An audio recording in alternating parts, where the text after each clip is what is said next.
नमस्कार, मी मंदाकिनी गुरव. मी आपल्या सर्वांचा आवडता युट्यूब चॅनेल ज्योती इंडियाची मध्ये तुम्हा सर्वांचे स्वागत करते. श्री स्वामी समर्थ. जय जय स्वामी समर्थ. श्री स्वामी समर्थ. अवधूत चिंतन श्री गुरुदेव दत्त, श्री गुरुदेव दत्तात्रयांचं आणि श्री स्वामी समर्थ मायमौलींचं स्मरण करून आजच्या या व्हिडिओला सुरुवात करते. आजचा जो हा व्हिडिओ आहे, या व्हिडिओमध्ये मी तुम्हाला गुढीपाडवा या सणाविषयीची संपूर्ण माहिती सांगणार आहे. गुढीपाडवा हा सण कसा साजरी करावा, मुहूर्त काय असणार आहे, नैवेद्य आपण कोणता करायचा, गुढी उभारण्यासाठी आपण काय काय साहित्य घ्यायचे, गुढी कशी उभारायची, ही जी संपूर्ण माहिती आहे ना, ही संपूर्ण माहिती मी तुम्हाला या व्हिडिओमध्ये देणार आहे. त्यामुळे हा जो व्हिडिओ आहे ना, हा व्हिडिओ शेवटपर्यंत बघा.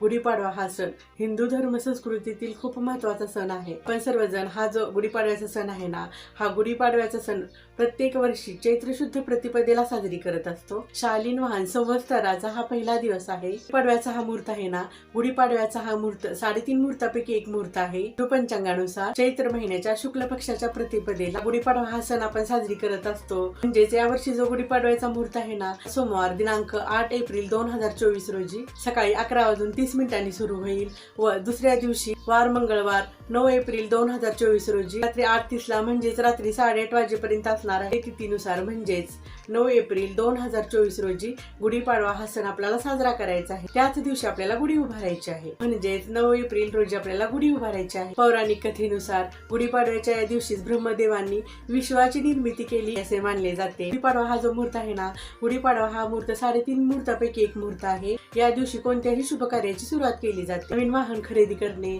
नवीन घर घेणे, नवीन जागा घेणे, नवीन व्यवसाय सुरू करणे, लहान बाळांचे कान टोचणे, सोने खरेदी करणे, नवीन कपडे खरेदी करणे, त्यामध्ये ज्या उपयोगी वस्तू असतात ना, त्या वस्तूंची ही खरेदी आजच्या या दिवशी केली जाते. गुढीपाडव्यापासून राम जन्मोत्सवाच्या, रामनवमीच्या कार्यक्रमाची तयारी ही सुरू केली जाते. आता गुढी कशी उभारायची त्याविषयी थोडंसं सांग. गुढी उभारायच्या दिवशी काय करायचं आहे? गुढी उभारायच्या दिवशी सकाळी पहाटे लवकरच आपल्याला उठायचं आहे. आपलं अंगण स्वच्छ करायचं आहे, उंबरा स्वच्छ करायचा आहे, अंगणामध्ये सडा द्यायचा आहे, त्याचबरोबर उंबऱ्याला हळदीचे लेपन करायचं आहे, अंगणामध्ये छान अशी सांस्कृतिक रांगोळी काढायची आहे, जसं की गाईचं पावलं, स्वस्तिक, लक्ष्मीची पावलं, ही जी शुभफलदायी देणारी रांगोळी आहे ना, ही रांगोळी आपल्याला आपल्या अंगणामध्ये काढायचं आहे. ते तसं दारामध्ये अंगणामध्ये रांगोळी काढून झाल्यानंतर छान असं उंबऱ्याला हळदीचे लेपन केल्यानंतर काय करायचं आहे आपल्याला, आंब्याच्या पानांचं आणि झेंडूच्या फुलांचं जे तोरण आहे ना, ते आंब्याच्या पानाचं आणि झेंडूच्या फुलाचं तोरण आपल्याला चौकटीला लावायचं आहे. एक मोठी बांबूची काठी घ्यायची आहे. ती बांबूची काठी स्वच्छ धुवायची आहे.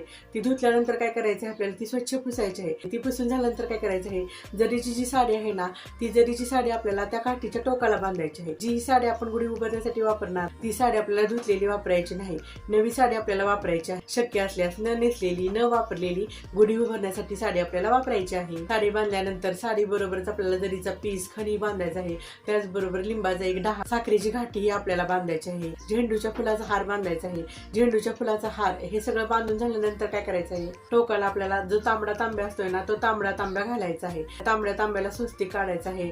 हळदी कुंकवाची बोटं ओढायची आहे. ही जी गुढीची काठी आहे ना, ही गुढीची काठी अंगणामध्ये किंवा गॅलरीमध्ये आपल्याला जिथे कुठे शक्य आहे ना, तिथे ती छान अशी उंचावर बांधायची, पूजा करायची आहे. काठी बांधलेली आहे ना, त्या गुढीच्या काठीला 5 ठिकाणी हळदी कुंकवाची बोट आहेत ना, ती बोटं लावायची आहेत, अक्षदा व्हायच्या आहेत, फुलं व्हायची आहेत. त्याचबरोबर जो पाट ठेवलेला आहे ना, त्या पाटावर आपल्याला नैवेद्यही ठेवायचा आहे. गुढी उभारल्या शेवयाचा नैवेद्य दाखवते. त्याचबरोबर ओलं खोबरं घ्यायचं, लिंबाच्या डहाळ्याची, शेंड्याची कोवळी पानं घ्यायची, नंतर गुळ घ्यायचा, सम प्रमाणामध्ये घ्यायचं आणि ते सगळं एकत्र करायचं. आणि ते सगळं एकत्र करून मिक्सरला किंवा आपण असं खलबत्त्यामध्ये कुटून हे ते बारीक एकजीव करायचं.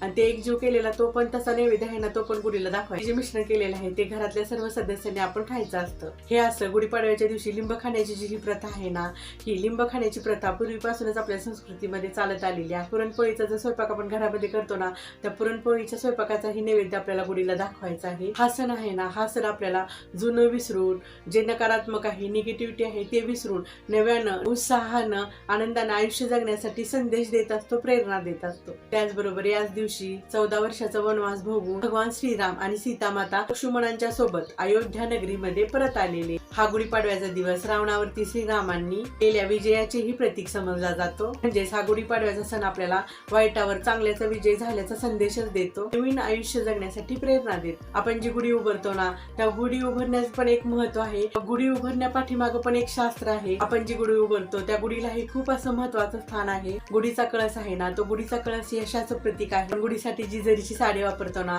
ती जरीची साडी वैभवाचं प्रतीक आहे. गुढीसाठी जो आपण फुलांचा हार वापरतो ना, तो फुलांचा हार मांगल्याचं प्रतीक आहे. गुढीसाठी आपण जी वेळूची काठी वापरतो ना, ती वेळूची काठी सामर्थ्याचं प्रतीक आहे. गुढीसाठी आपण जे हळदी कुंकू वापरतो ना, ते हळदी कुंकू सौभाग्याचं प्रतीक आहे. गुढी पूजनासाठी जो आपण नारळ वापरतो ना, नारळ सिद्धीचं प्रतीक आहे. उभारल्यानंतर जो पाठ ठेवून आपण त्याच्यावरती पानाचा विडा ठेवतो ना, पानाचा विडा संकल्पाचं प्रतीक आहे. गुढीला जी आपण साखरेची घाटी, साखरेची माळ घालतो ना, ती साखरेची घाटी माळ माधुर्याचं प्रतीक आहे. म्हणून मी तर तुम्हाला सांगू इच्छिते, तुम्ही गावाकडे असा किंवा शहरामध्ये असा, जरी तुमच्या गुढी उभारली जात असली ना, तरी पण तुम्ही शहरामध्ये जिथं राहता ना, तिथंही आपल्याला आपल्या घराच्या समोर गुढी उभारायची आहे आणि तिची षोडशोपचारी पूजा करायची आहे. हे येणारं नवीन वर्ष तुम्हा सर्वांसाठी सुख समृद्धी यश कीर्ती घेऊन येवो, हीच श्री माऊलींच्या चरणी आणि श्री माता लक्ष्मीच्या चरणी प्रार्थना. जो व्हिडिओ आहे या व्हिडिओला लाईक करा, शेअर करा, त्याचबरोबर चॅनेलला सबस्क्राईब करा. बेल आयकॉनचं बटन आहे ते बेल आयकॉनचं बटन दाबा, जेणेकरून माझे येणारी पुढची व्हिडिओ तुम्हाला बघायला मिळतील. मग भेटूया येणाऱ्या व्हिडिओमध्ये.